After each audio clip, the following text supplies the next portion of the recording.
Hello, this is The Bittersweet Life. I'm Katie Sewell. I'm Tiffany Parks. Tiffany in Rome, Katie in Seattle. And this is a new year, 2023. We have arrived. And today we are going to jog our memories about what in the world we promised to do last year as our New Year's resolutions. Because I don't know about you, Tiffany, I have absolutely no recollection. I have no clue. Which is unusual. I have zero clue. Which is unusual. I feel like I usually know exactly what it was I was supposed to do, or that I promised to do, or aimed to do, goals, things I wanted to do. I do not remember a single thing about what we said. Not one. I don't remember. I'm sure I did a book challenge for myself, like a reading challenge. Now, I do remember you doing a book challenge, but anything else you said, no clue. Anything else I said, no clue. I don't want to know. I'm kind of scared, to be honest. Well, it doesn't bode well for whether or not we did it. I feel like whatever it is, I didn't do it. I feel like this has been an unproductive year, with the exception of reading. I've read a lot. I don't feel like I've done a lot. So we are going to listen back to last year's show right now with you, see what it is that we promised to do. And then next Monday, we're going to reflect on those promises, make new ones, and I don't know, react to what we discovered it was we were supposed to be up to. Cringe. I'm going to cringe. I'm going to be cringing for sure. Maybe there's a few things on the list that we could just shove in between the weeks, like really quickly. Go do it. All right. So let's listen back to the promises made. Promises broken. Going into 2022.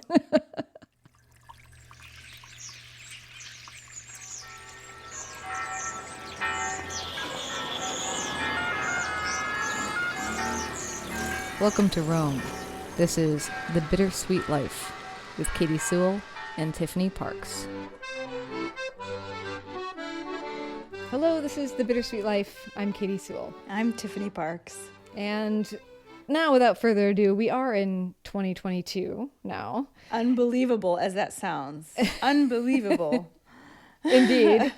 Hopefully this year will mark major turnarounds on many fronts. But for now, we usually do an annual New Year's resolution show. And in that show, I usually pull clips from the year prior when we did the New Year's resolution show. And we see if we lived up to what we promised to do.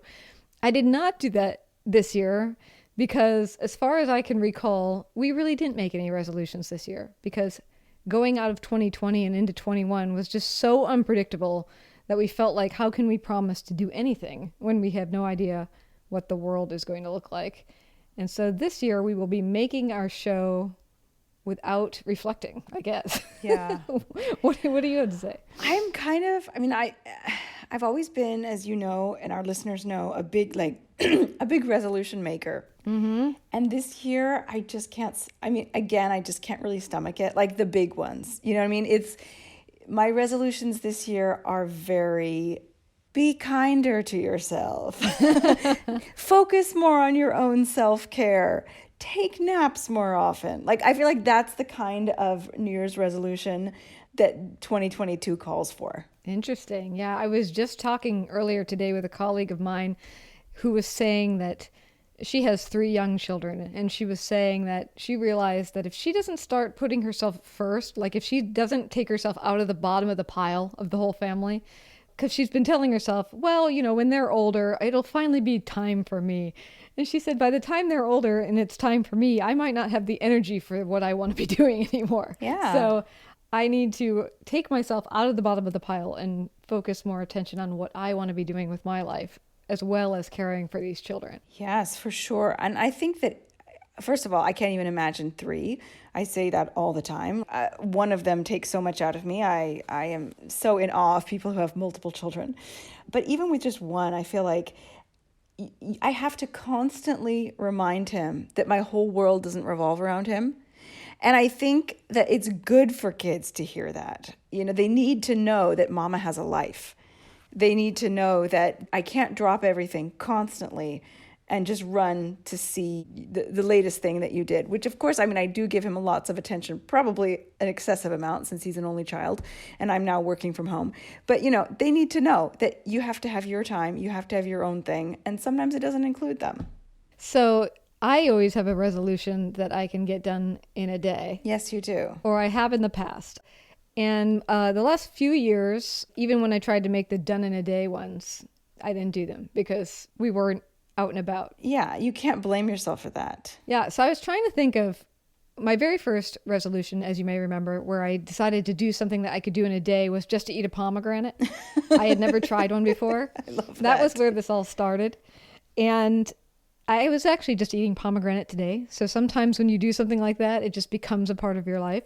But I was trying to think of even a food that I could try. Because food, if you're stuck in your house, Yeah. you can still try a food. Sure. But I couldn't think of anything. So what I've decided to do is make a loose resolution, which might not happen in a day. But I would like to get on a horse at some point this year. Okay. And ideally, be riding that horse at a fast gallop. Ooh, nice. So I don't know how we're going to work up to that, but that's one of my goals. And I've already laid the groundwork for that. There is a dressage school down in South Seattle, and I've already written to them. And they have an interesting philosophy about life as well and what you can learn from being on a horse. And I have already written to them and said, I would like to come down and do this and maybe do an interview for this show about the life philosophy that comes from being around a horse or a big animal like that. And so hopefully that will mean that at least my goal of being on a horse will be possible. Wonderful. Now, whether or not the fast gallop is going to happen, that remains to be seen. Maybe a canter. Not the same. Not the same. No. No, I really want to just race it down the street. All right, the street. Well, I'm trying to think of like how much land would be in South Seattle. Around what do you call that? The place where the horses practice. Yeah, the arena. There's a word for it. I know it in Italian, but I can't think of it in English. One time in my life, when I was a young, fearless person, I was at a wedding where they did a trail ride. It was out on a dude ranch. I was probably like, I don't know, an 8th grader, something like this, 7th, 8th grader. And I went on the trail ride. And the coolest thing about it was they brought us to this big open field. And they said, anyone who feels brave enough and feels like they understand horses enough, just go. And I just took off. Me and my horse just took off running across this huge, wide open field. And it was the most amazing feeling in the world, I gotta say. But again, I was also a fearless, dare I say, immortal human being back then. So I don't know if that would be the same. But I do remember that it felt like the closest to flying that I've ever felt. Yeah, I've done it one time, not on purpose. I was probably 8. I mean, I was little. My sister and I had started riding, horses, taking lessons. And we were at I can't remember the name of a place where they keep, it's like a word that's like stuck in my head that I can't. Stable? Well, stable is where they live. It's like the place where they have some, I should know this.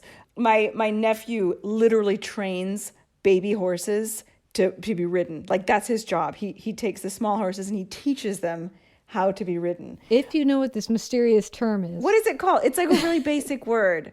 Anyways, I was there. I was at the place where horses are ridden.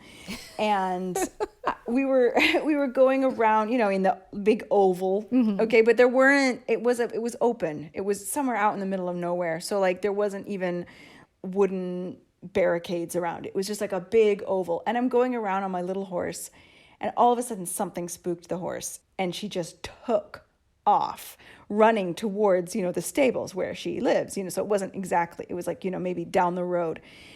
I mean, I just remember holding on for dear life. I was not in control of the situation. And eventually there was a fence. this horse is going to jump the fence. Like that was what my head was telling me. We're going straight towards this fence. I cannot believe I'm in this situation. And the horse turns just before we get to the fence, just turns. Everything was okay in the end, but man, I was scared. Wow. Yeah. Well, Katie, I do actually have a couple of resolutions. Okay. I can't remember if it was New Year's 2020 or 2021 that I said I wanted to read more. And I gave myself the pretty modest goal of 20 books in the year. I think it was 2021, but then you said we didn't make resolutions for ourselves last year. So perhaps it was 2020. But whatever the case, last year, 2021, I read 40 books. Wow. Well done.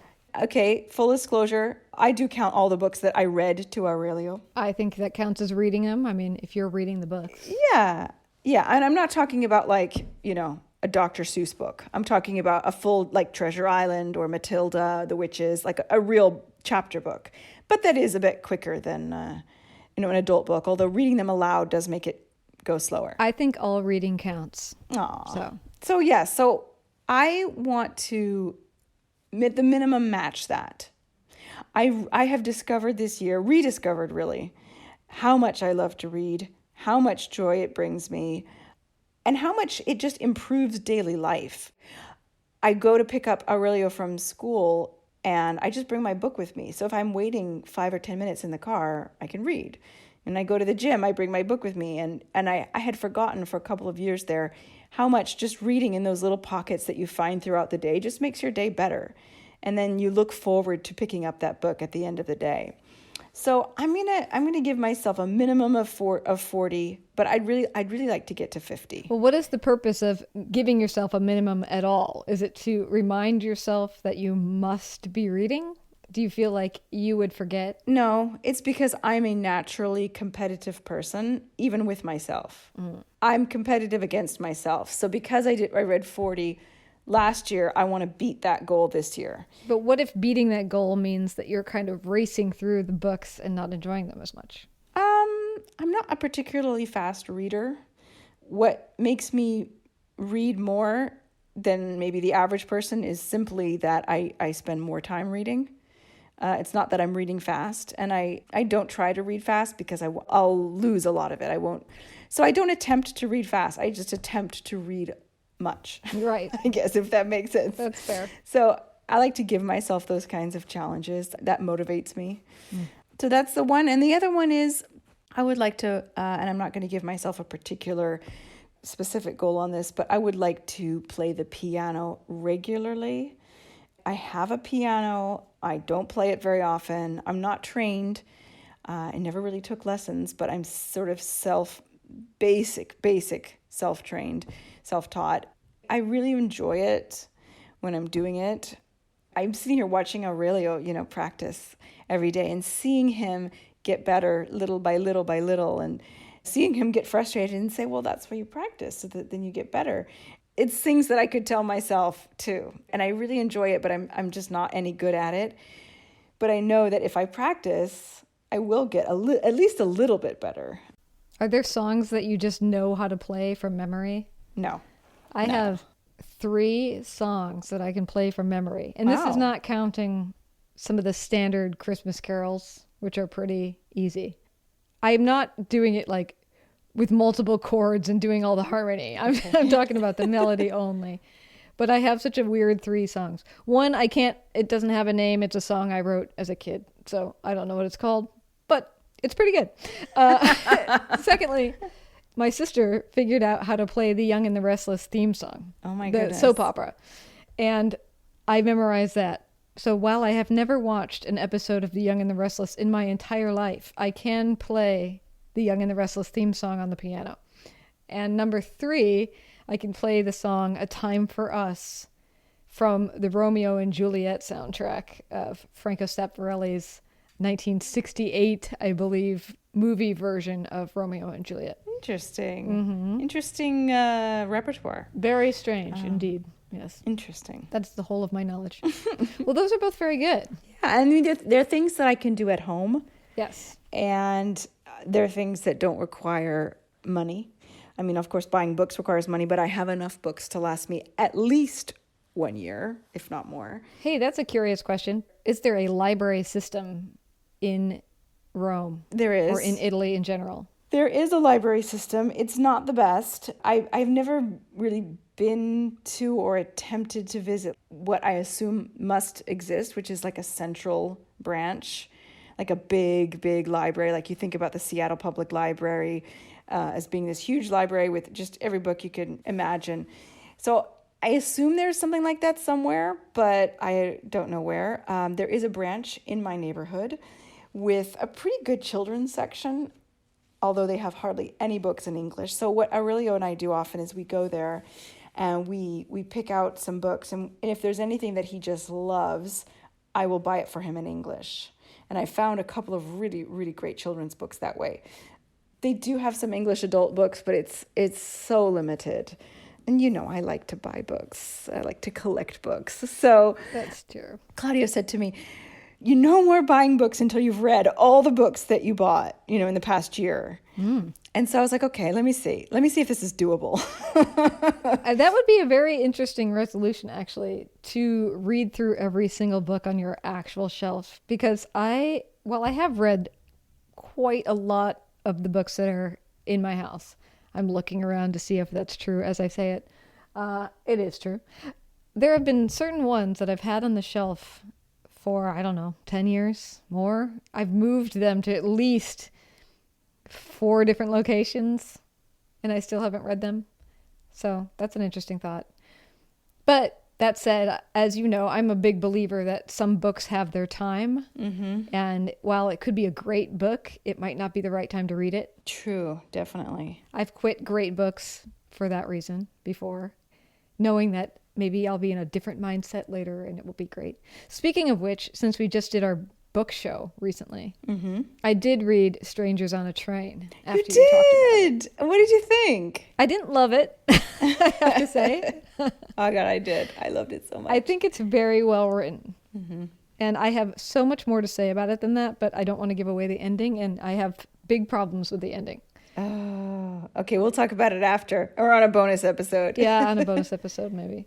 But I mean, that's the thing too, is I hear a book show like that, and then I hear about a book and I'm like, that's the one I want to read. And then I go and get a copy of that instead of reading what's on the shelf already. That is a classic book addict problem that I think so many of us are guilty of. Before I started truly collecting books, which I've been doing for about 1.5 years now, like collector's editions and stuff, when I just bought books because I actually wanted to read the book. I mean, I still do that. I'm not saying I don't. I'm not saying I buy books and have no intention of reading them. But back then it was like, let's see how cheap I can go. I want to get a book that costs as little as possible. Those little tiny white stickers, like little circle stickers. Mm-hmm. I don't know why I had these, but I stuck them, and it was a mistake because I eventually took them off, and some of them left a little bit of residue. So I'm kind of mad that I did this, but I put them on all of the books that I had not read, so that I could see at a glance all the books I hadn't read. That did not motivate me to read them, though. It didn't work, so I eventually took them off. But I made a list of all of these books that I own now that I've bought in the past year or 1.5 years that I haven't read. And I mean, that would be like a life goal almost, to read all those books. Because there are books on there like War and Peace, Moby Dick, The Canterbury Tales, Les Miserables, which I read when I was a kid, but I think I read the abridged version that was like 500 pages instead of 1,500. So yeah. I don't really know how I could count that, but like so many books like that. Middlemarch, like these tomes, like these huge, long books that may be wonderful, but it's a huge challenge. I mean, to read a book like War and Peace, that's going to take a couple of months minimum. So, I mean, yes, I could do it, but it's not going to happen in a year. Well, and the hard thing about that is that there's so many great books coming out all the time. Yeah. Some of my favorite books have come out in the last couple of years. It's just, I mean, and I'm also a person who's spent most of my time in the last decade reading books right as they come out because of working for NPR. But I do feel like when you see these best of book lists and stuff, or even collecting these editions, it does make you feel like the eddy of what you need to read is very small, you know? And I just disagree with that. There's so much great stuff coming out now that I think you can go through your whole life without reading Moby Dick. Oh, for sure. For sure. I mean, you may want to, and it's some good literature. I'm not saying you shouldn't, but there are so many other great things to read. I think we also can get stuck with like, I must read these classics, and you really don't have to. I think what you need to do is look for a mix of books that are just pure entertainment versus books that are more literarily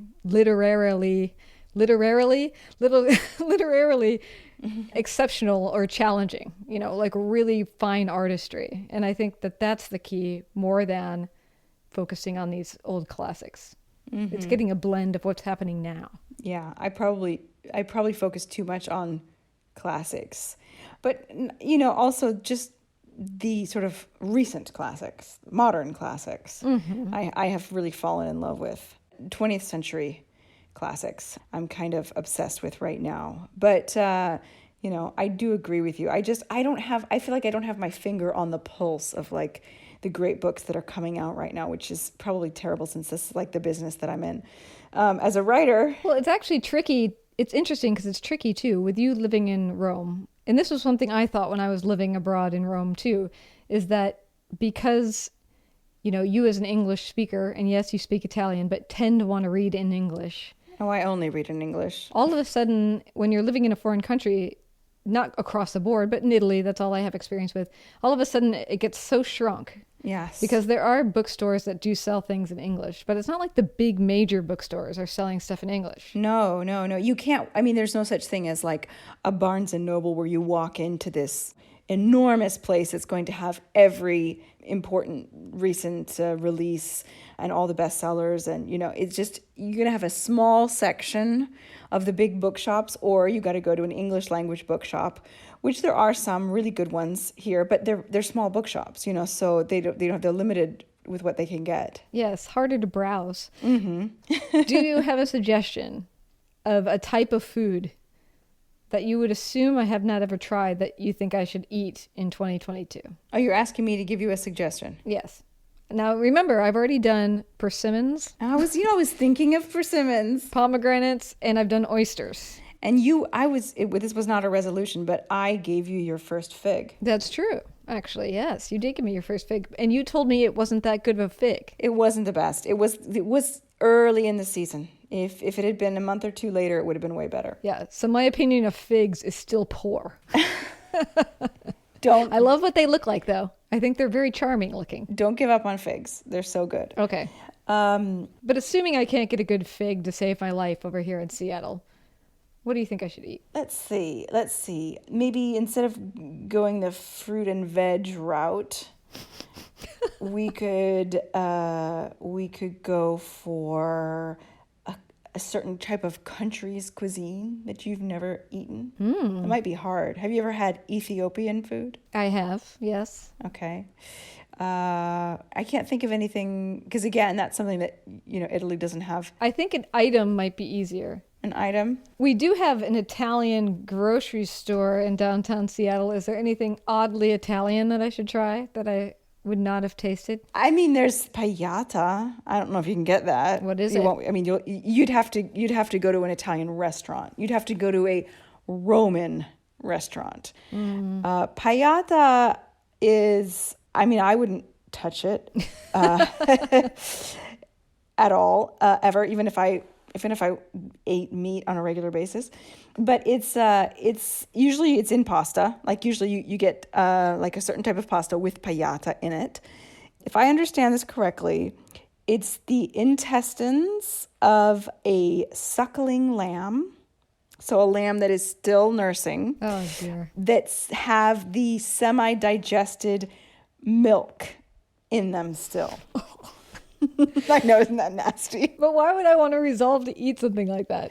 Well, you resolve to eat oysters. Well, I mean, the idea with People love payata. Well, some people go okay. crazy for it. Okay, that's fair. I was going to say, well, some people love oysters. Well, yeah, it's the same. It's truly got to be the same thing. I'm not an oyster person, but I love shrimp. But I mean, maybe shrimp are a lot easier to love than oysters. Yes, I would. In my opinion, they're extremely more easy to love than oysters. But I know that's an unpopular opinion, particularly around here.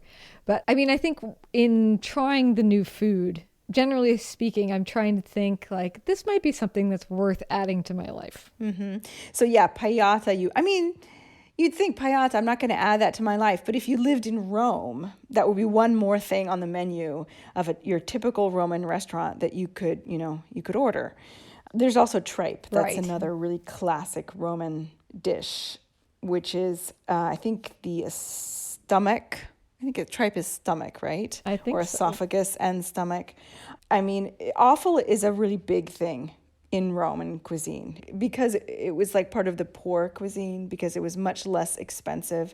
These were parts of the animal that were very cheap, and so they got into the local cuisine, and now now people adore them.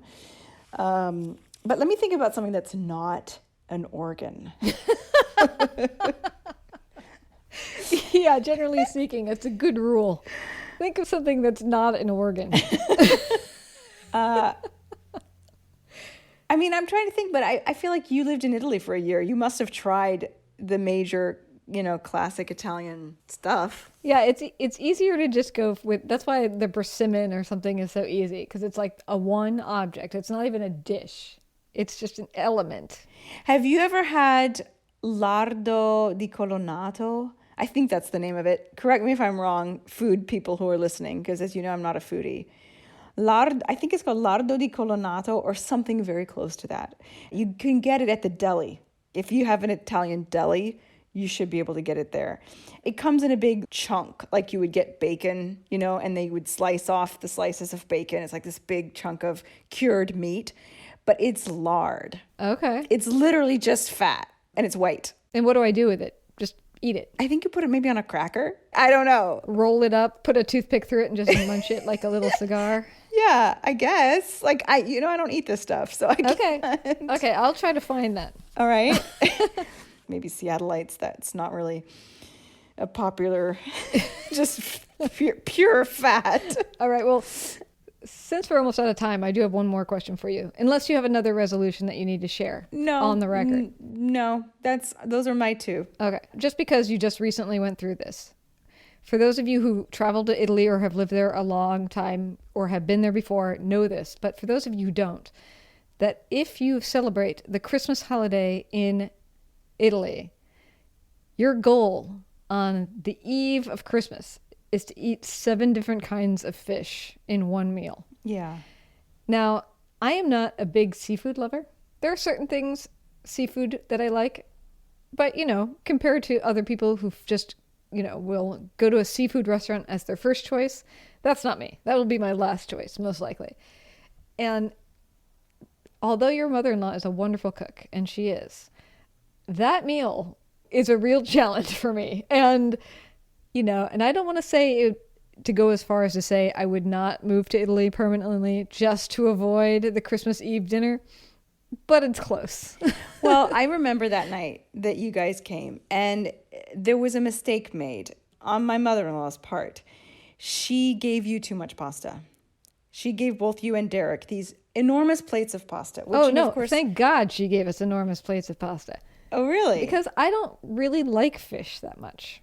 So for me to have to tap out is brilliant. Okay. I just remember it being so much, like these plates, like heaped with pasta, and pasta with vongole, with clams.